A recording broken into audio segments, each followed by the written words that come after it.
Cette saison, la Liga va être très longue. J'ai envie de faire le débrief tête baissée, tellement la deuxième mi-temps était honteuse, tellement le FC Barcelone a encore récidivé avec l'un de ses plus gros problèmes depuis le début de saison, les entames de première et seconde période. On ne peut même pas dire les entames de match parce que la vérité est que lorsqu'ils rentrent dans les vestiaires, ils ont du mal à se remettre dedans. Salut les Blaugrana, j'espère que de votre côté tout va bien. On se retrouve pour un petit débrief de ce qu'on vient de voir. Franchement, c'est pas avec joie que je vais vous accueillir, je vous mens pas. Il y a certaines individualités, je n'en peux juste plus, c'est à se demander comment est-ce qu'ils ont fait pour devenir professionnels. Et encore, si tu arrives à être professionnel et voilà, intégrer certains clubs et tout, c'est tant mieux, cool, il n'y a aucun souci avec ça. Mais comment tu peux arriver à te faire transférer pour 50 millions? S'il vous plaît, Ferran Torres. Autant être honnête avec vous, même si le Barça avait gagné ce match de 1, c'est-à-dire sur un but de Ferran Torres, vous avez ma parole que j'aurais lancé le débrief en ne remerciant pas Ferran Torres. Voilà, que ce soit clair. Peut-être que vous, l'envie de le remercier, vous serez venu, vous m'aurez dit, ouais, mais il nous offre la victoire. Moi, j'aurais dit non. Je remercie Lamine Yamal parce que c'est lui qui a un peu élevé le niveau, même s'il a eu des moments de flottement durant le match où je me disais, allez Lamine, faut se réveiller.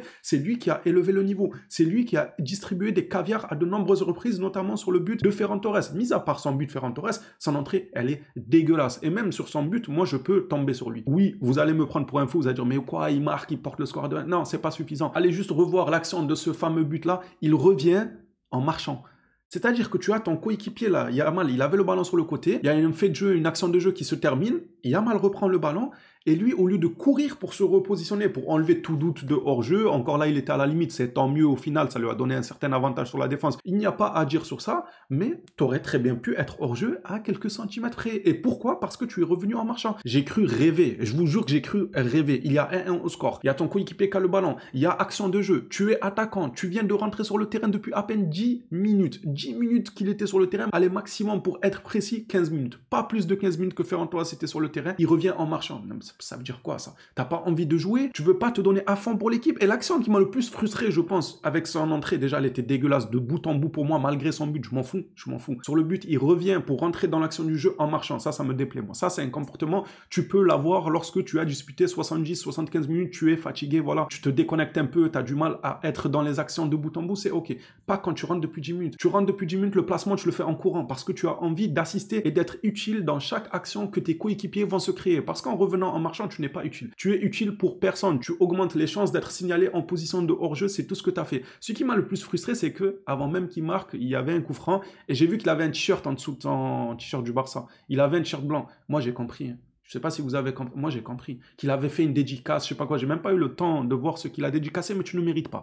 En fait, quand tu as ce niveau-là, quand tu es un scammer, tu as scammé le FC Barcelone en te faisant transférer pour des millions alors que tu ne vaux pas un clou. S'il te plaît, quand tu marques, va vite te replacer au centre. On n'a pas besoin que tu te dénudes, que tu nous montres le t-shirt, que tu nous dises force à mon grand frère, force à ma tante, force à un tel, un tel. Peut-être que son message était beau, la cause était noble, il n'y a aucun souci, mais il faut le mériter. Tu veux transmettre des messages, mérite-le. Quand tu ne mérites pas, ne me transmets pas de message. Moi, je pars du principe que le message, je le reçois même pas. Quand le joueur, là, il est si nul que ça, il a plombé des occasions directes en se mettant hors jeu, juste avant l'action du but, il est signalé hors jeu sur une action de Yamal qui était superbe, qui élimine 3-4 joueurs d'un coup. Au final, il se mêle à l'action. Déjà, pourquoi tu touches le ballon? Il touche le ballon, il tire croisé dégueulasse, il rate en plus ça, il est signalé hors jeu. Bon, peut-être que Yamal n'aurait pas eu le ballon car il lui a un peu échappé sur le dernier crochet du gauche. Certes, mais touche pas quand même. Voilà, touche pas. On t'en voudra pas, t'inquiète, joue pas. Oh, au bout d'un moment, les gars, je vais m'arrêter. Permettez-moi de ne pas me sentir obligé de parler de ce joueur parce que c'est mon rôle de venir après le match, d'allumer la caméra, de vous dire mon ressenti sur le match. Mais il y a des joueurs comme Ferran Torres,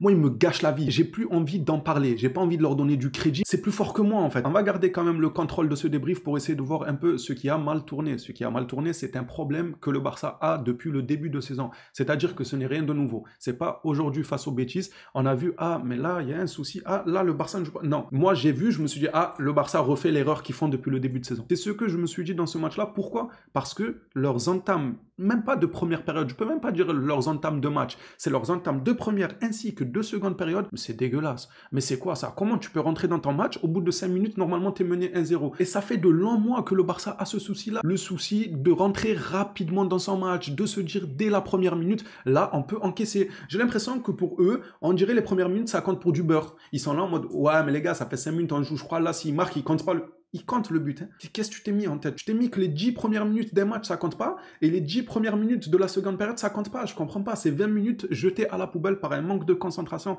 un manque d'implication. Ça n'aurait choqué personne si le Betis remportait ce match. Ça n'aurait choqué personne si le Betis ouvrait le score à la 5e minute, et ça n'aurait choqué personne si le Betis aurait marqué en revenant des vestiaires, parce que eux, ils sont bien rentrés dans le match dès l'entame et aussi en seconde période. C'est ce que le Barça a du mal à faire cette saison. Et s'il vous plaît, je sais qu'il faut toujours trouver quelqu'un sur qui tomber, parce que voilà, ça fait partie de notre nature depuis qu'on a pris je ne sais combien de revers, que ce soit en Liga ou en Ligue des Champions, on est obligé de tomber sur quelqu'un et dire que c'est de sa faute et tout. Juste ne sortez pas le nom de Peña, c'est pas grave. Trouvez quelqu'un si vous voulez faire passer votre déception, ne sortez pas le nom de Peña, parce que moi, pour moi là, le match, il fait un très bon match, jusqu'au penalty provoqué par Frenkie de Jong, qui évidemment est un penalty logiquement attitré. Pour moi, il y a penalty sans aucun doute. Iñaki Peña, mais il faisait son match. Je l'ai trouvé intéressant dans de nombreuses actions de jeu. Rajoutant à ceci, c'est lui qui te sauve le match les 5 premières minutes. Il te sort un arrêt mais extraordinaire, une manchette du gauche, et pour pas qu'il y ait de jaloux, évidemment, il te fait la même arrêt du droit. Comme ça, la main gauche et la main droite, elle aura servi durant le match. 2 arrêts impeccables de sa part. Ça, c'est des arrêts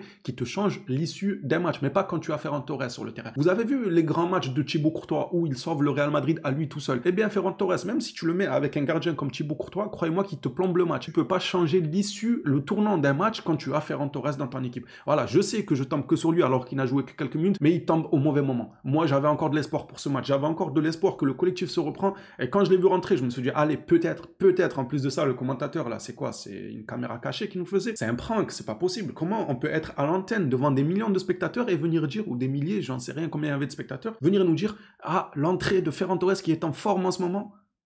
Non mais, dis-moi que tu ne suis pas les matchs du FC Barcelone sans me dire que tu ne suis pas les matchs du FC Barcelone. C'est ce que je me suis dit, moi, vis-à-vis du commentateur. Je ne sais même pas c'est quoi son nom, mais quel en forme? Il est en forme de quoi? En forme peut-être pour pousser la fente à la salle de sport. Peut-être qu'il porte un certain nombre de kilos. Par contre, sur le terrain, il n'est pas en forme. Son dernier but là, c'était de la chance. Le reste de sa prestation, c'était claqué au sol. Son entrée aujourd'hui, elle est claquée au sol. La forme, je ne sais absolument pas où il l'a vu. Revenons aux entames de match. Pour moi, Flick a un gros chantier devant lui sur ça. Je pense qu'il a dû se répéter tellement de fois dans les vestiaires sur ça. Mais qu'est-ce qui vous arrive les 10 premières minutes du match, à l'entame de la seconde période? Pourquoi vous laissez vos cerveaux déconnectés? Pourquoi ils mettent du temps à rentrer dans le match? C'est ça le mystère que Flick doit élucider. C'est pourquoi ces joueurs se laissent à chaque fois aller dès le coup de sifflet de l'arbitre. Il faut rentrer dans le match. Il faut pas perdre la moindre seconde. C'est du temps précieux qui te file sous les doigts. Surtout, c'est du temps où tu peux être mené inutilement parce que tu as manqué de concentration. Tu ne peux pas te permettre d'encaisser dès les premières minutes du jeu. Aujourd'hui, Dieu merci, comme je l'ai dit, Peña a répondu présent au rendez-vous. Pour moi, même le penalty, il ne pouvait rien faire. Hein. Que ce soit clair, c'est pour ça que je veux pas voir son nom. Je sais que souvent, on a tendance à dire, ah, Peña, voilà, faut lancer tech et tout. Sur ce match, moi, je ne sortirai pas le nom de Peña.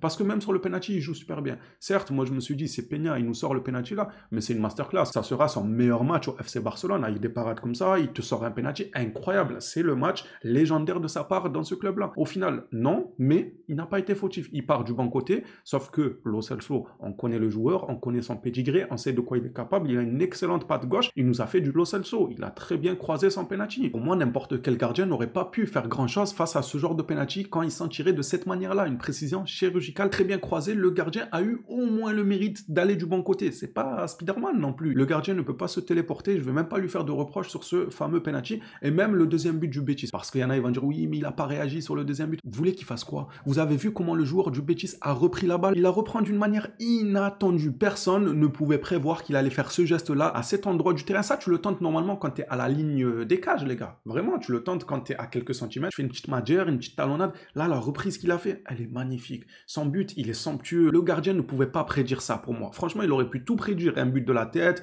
une frappe croisée, une frappe en l'air, mais pas ce genre de reprise-là qui était très subtile, faite dans le timing parfait. Il a eu beaucoup de chance, le joueur de Séville, d'avoir cette inspiration à ce moment-là et surtout de la reprendre avec une telle précision. La chance n'a pas été de notre côté, mais il ne faut pas se reposer uniquement sur la chance. La deuxième période, elle est cataclysmique. En première période, par exemple, une individualité qui me plaisait beaucoup, c'est Baldé. Baldé, j'ai bien aimé. Moi, je me suis dit, tiens, il est percutant, il se propose toujours. Je le trouvais assez précis dans ses choix, assez déstabilisant aussi. Pour le bloc adverse, je trouvais qu'il leur faisait beaucoup de mal. Ils avaient du mal à le contenir dans sa partie de terrain. Il percutait beaucoup. Par contre, au retour des vestiaires, mais c'est pas Baldé qui est venu là. C'est son jumeau, rassurez-moi. On a fait un clone de Baldé qu'on a fait rentrer en seconde période. C'était pas lui. Ah non, mais il est passé du tout. Comment tu peux maîtriser une première période de la sorte et rentrer avec des idées différentes? Moi, je ne peux pas le croire. Pour moi, c'est un clone qui est rentré à la place de Baldé pour me rassurer. Je vais plutôt croire en cette théorie-là. C'est un clone qui a joué à la place de Baldé. Olmo, pareil, les changements se devaient d'avoir lieu. Je trouvais qu'il n'apportait pas grand-chose lui aussi. Heureusement que Flick a très vite réagi. J'ai beaucoup aimé ça de la part de Flick. D'ailleurs, c'est pour ça que j'ai même pas envie de l'accabler lui. Lui, je vais juste le charger d'une mission, c'est de comprendre, d'élucider ce mystère-là, des minutes gâchées, jetées à la poubelle comme ça, à chaque entame de période. Mis à part ça, je ne vais pas l'accabler quand il y a autant d'individualité qui manque de régularité comme ça. Ce que j'ai bien aimé avec lui, malgré ce nul, encore une fois, concédé en Liga, c'est qu'il a réagi très vite. Le gars, il a fait ses changements, il a vu Olmo, il apportait pas, allez Olmo, tu sors. Lewandowski, bon, ça a un peu plus tardé, mais j'ai aimé la prise de risque de se dire, bon, c'est bon, Lewandowski, il a mis son petit but. Dans le jeu, il ne pesait pas tant que ça, mis à part son but. Moi, j'ai pas trouvé Lewandowski non plus flamboyant, à vrai dire. Il a fait sortir pour faire rentrer Pau Victor. C'est exactement ce que je demandais, par exemple, il y a 2-3 débriefs en arrière. Quand Lewandowski faisait 90 minutes dégueulasses, s'il te plaît, à la 60e, faut prendre le risque de le sortir. Certes, encore une fois, il y a un doute qui existe en se disant, ouais, mais c'est Lewandowski, il peut te mettre une tête à la 90e et tout.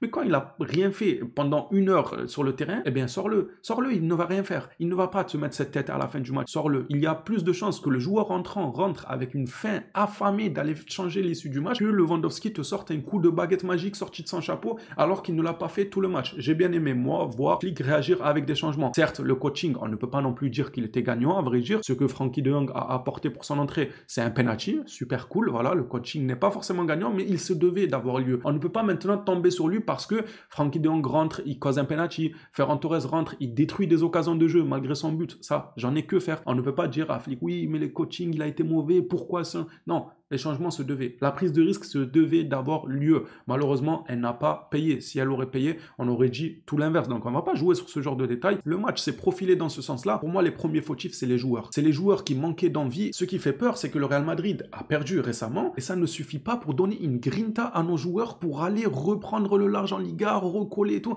Non, ça suffit pas. Mais en fin de compte, je me demande qu'est-ce qui va être l'élément déclencheur pour qu'ils rentrent dans leur match bien comme il faut, pour que quand ils font des mi-temps dégueulasses comme la seconde période, ils se ressaisissent. Ils se disent que là, les gars, on a les capacités pour faire mieux. Tu peux pas te faire balader comme ça par le Betis, même si c'est une très bonne équipe de ballon. Attention, en Liga, pour moi, c'est une équipe très respectable. Quand même, quand tu es le FC Barcelone, maîtrise ton match. Maîtrise toutes tes périodes, la première ainsi que la deuxième. Ne fais pas une moitié de match. Là, c'est ce qu'ils ont fait, le Barça. Ils ont clairement fait une moitié de match. Si je devais parler d'un joueur du côté du Betis, c'est l'autre, là, le catcheur Avilin. Lui, là, il me semble qu'il a fini le match avec 0 carton. C'est-à-dire que Avilin, là, avec ses fautes vilaines, il a pris 0 carton dans le match. Mais c'est fou à croire, malgré que je ne trouvais pas forcément l'arbitre dégueulasse dans le match. Moi, je trouvais pas qu'il avait des décisions honteuses, mis à part sur ce cas-là. Sur le cas de Avilin, je l'ai trouvé nul. L'arbitre sort lui au moins un carton jaune pour lui dire attention, la prochaine fois que tu fais des gestes comme ça, c'est carton rouge. Il aurait fait des actions dans le jeu, des fautes intelligentes et tout, je ne l'en aurais pas voulu. Moi, j'aime bien ce genre de joueur vicieux. Mais là, toutes les fautes,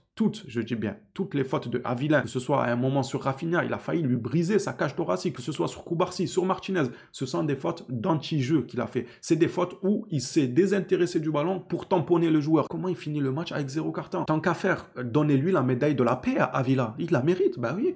Vu qu'il n'a pas pris de carton, c'est qu'il fait un match correct, c'est un gentil garçon. Sérieux, tous ces fautes d'anti-jeu n'ont pas mérité un carton pour Avila, j'étais choqué. Franchement, j'étais choqué du manque de réaction de la part même la VAR. Ils disent à l'arbitre central, c'est bon. Avila, ça fait 4-5 fautes qu'il fait de la même manière, des fautes d'anti-jeu. Bref, les Blaugrana, match nul, plus qu'à suivre le Real Madrid, ce qu'ils vont faire eux de leur côté ce soir. Hâte de lire vos retours dans les commentaires. Beaucoup d'individualités ont manqué à l'appel aujourd'hui. Je ne citerai pas tout le monde au cas par cas, j'en ai cité quelques-uns parce que voilà, j'attends plus d'eux. Par exemple, Olmo, j'attends plus de lui. Franchement, j'attends beaucoup plus ce qui nous a habitués en début de saison. Là, j'ai du mal à le voir ces derniers temps. Ferran, j'attends rien de lui. Voilà, que ce soit clair, il n'y a pas de j'attends plus, j'attends une amélioration. Non, non, ne t'améliore, ne me parle pas. Plus on avance, plus il m'agace. Les phénomènes, ça sera tout pour moi. Je préfère m'arrêter là. Je suis déçu de ce Barça-là en Liga. La saison va être très très longue, surtout si le Real, là, il faut encore nul ou il perdre. Là, ça va être à celui qui fera le plus d'erreurs de parcours qui gagnera la Liga. Ça sera fou.